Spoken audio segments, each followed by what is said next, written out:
అదృష్టముడు నిరుపేదవాని కప్పినను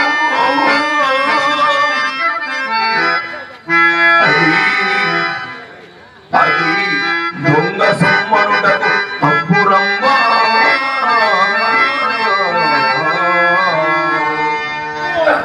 నీ అదృష్టము చేతనే లభించినదంటావు.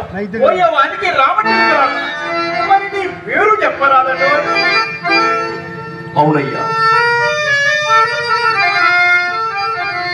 నా అదృష్టము చేతనే లభించినది.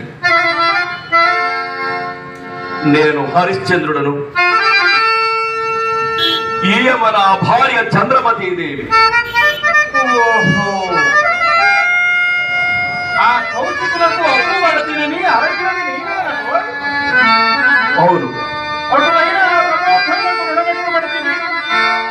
నా రాజ్య సర్వస్వము అతనికి ధారపోయినప్పుడు మున్న అతనికి యజ్ఞార్థమై ఇచ్చినన్న ధనము నిరూపింపకపోవడం వలన ఇందులకు పత్రములు గాని సాక్ష్యములు గాని ఏమైనా ఉన్నాయా?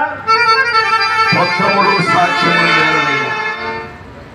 సత్యశీలమే పత్రము, మా ఉభయుల చిత్తములే సాక్ష్యములు. ఓయమాని కూడా పత్రములు సాక్ష్యములు లేని అప్పు కోసం నిక్షేపం వంటి వారిని నమ్ముకుంటావా?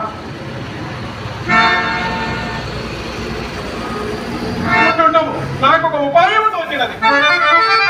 నన్ను ఆ విశ్వామిత్రుని వద్దకు తీసుకునేపో.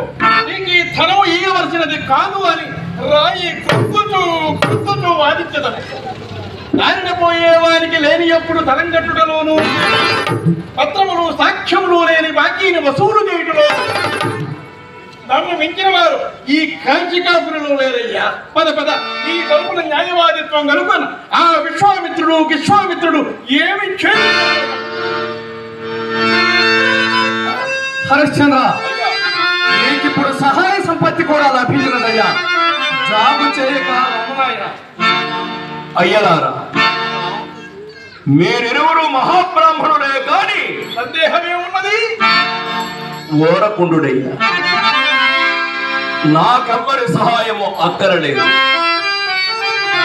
నా సత్యమే నన్ను రక్షింపవలను గాని ఇటులను